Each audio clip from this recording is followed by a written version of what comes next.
In Anselm's Proslogion, I don't want to stop and try to exegete these passages, but I will at least mention them. There are in chapters 8, 9, and 10 some very pious reflections on the part of Anselm, this medieval Christian philosopher. Actually 11 as well. Some very pious reflections on God's mercy, on, for example, how God can be both just and merciful. How God justly punishes, but also justly spares the sinner. In chapter 11, Anselm concludes this stage of his reflection with these words. The end of chapter 11 of Anselm's Proslogion, translated by Williams. Thus you are indeed percipient, omnipotent, merciful, and impassible, just as you are living, wise, good, happy, eternal, and whatever it is better to be than not to be. God is the greatest possible being, which is an insight that allows you not only to prove the existence of God with the ontological argument, which Anselm thinks works, but it allows you to do all these other things. Anselm has solved a few puzzles in philosophical theology. He's observed that God is whatever it is better to be than not to be, and now he's going to do some other cool things to illustrate, to demonstrate some characteristics of God. Let's look at chapter 12 now. Anselm says, but clearly, remember this book is a prayer modeled after Augustine's Confessions, which itself is modeled after the Psalms, and this is also modeled directly after the Psalms. Directly after the Psalms and directly after the Confessions of Augustine, and I suppose you can say indirectly after the Psalms, insofar as the Confessions is modeled after the Psalms. Anyway, Anselm, praying, says, chapter 12, but clearly you are whatever you are, not through anything else, but through yourself.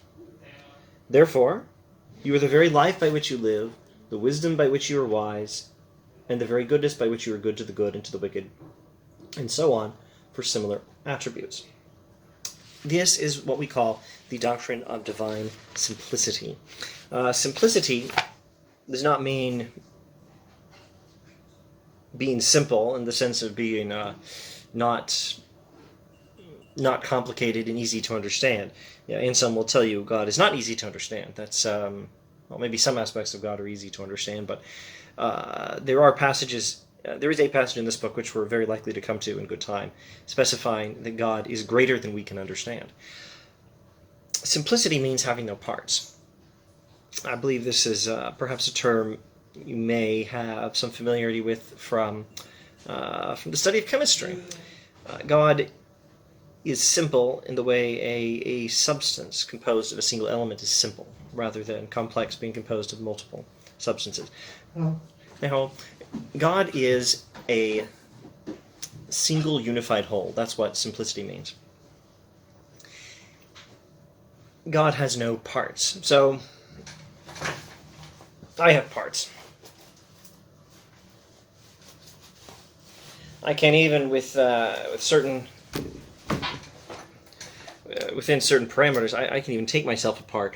I can remove some of these parts of myself. God can't do that. God doesn't have parts. God is simple in this sense. God is a single unified whole with no parts. God is one indivisible substance. That's what divine simplicity means. Now, Anselm thinks it's better to be simple than not to be simple. Is that all? Well, let's look at the text again. Clearly, you are whatever you are, not through anything else, but through yourself. God's good qualities do not derive from something else, but from God himself. Therefore, you are the very life by which you live, the wisdom by which you are wise, the very goodness by which you are good to the good and to the wicked, and so on for similar attributes. It is better to be goodness itself than to have your goodness derived from something else. This is perhaps correctly interpreted in reference to Platonism, where Plato talks about the forms. He talks about the perfect universal. So here's a good book. Here's a good whiteboard marker, and here's a good cup of Irish breakfast tea. And there's goodness shared by these different things. Well, Plato thinks there is goodness itself, which is a non-physical reality and is the source of all goodness. Well, it's better to actually be that goodness than merely to have goodness. It's better to be goodness itself. It's better for you yourself to be goodness, Anselm is saying to God, than for you to simply have goodness.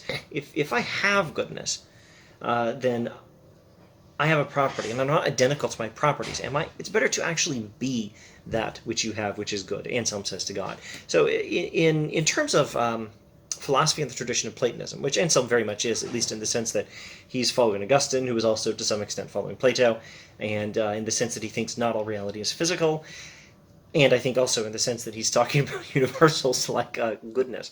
God is goodness itself. The universal goodness, the form of the good from Plato's Republic, middle books of Plato's Republic, he talks about the form of the good. Well, yes, Socrates talk about it. That's Plato interpretation issues for another day. In terms of philosophy and Platonism, what Anselm is doing is something someone like Augustine or Boethius will do, saying this idea, which we know is a Platonic idea, an idea from Plato, this idea that there is an ultimate goodness itself, and there is an ultimate beauty itself, and an ultimate justice itself, that these are realities and non-physical realities. Anselm is saying yes, and they're all God. God is the form of the good from Platonism. God is justice itself from Platonism. Let's go back to the text again. Clearly you are whatever you are, not through anything else, but through yourself. You are the very life by which you live, the wisdom by which you're wise, and the very goodness by which you're good to the good and to the wicked, and so on for similar attributes. It is better to be goodness itself, not to derive goodness from anything external. And let me think about the way I had this idea around 01, 02, 01, I think it was, not having studied any philosophy except what I'd read in C.S. Lewis. I thought along these lines, very, very simply. God has goodness to such an extent that it makes sense to say God is goodness. God has his good qualities to such an extent that you can say God is identical to his good qualities. That is perhaps a pious reflection, not a very advanced reflection, but that was how I used to think. And I was happy when I discovered later, hey, this is what these Christian medievals like Anselm, Boethius, Augustine, Aquinas think as well. That's fun. They're doing it a little more philosophically than I was in 2001. Okay, so this is the doctrine of divine simplicity. It is better to be goodness than merely to have goodness. It is better to be good in virtue of your own substance, he says to God, in virtue of your own nature, than merely to have goodness which is derived from some other source. God must be thought of as goodness itself, but also God must be thought of as wisdom itself. God must be thought of as life itself. God is whatever attributes he has, God actually is that quality. Not just has the quality, God is identical to that quality, and God is, in philosophical language, the Platonic form of that quality.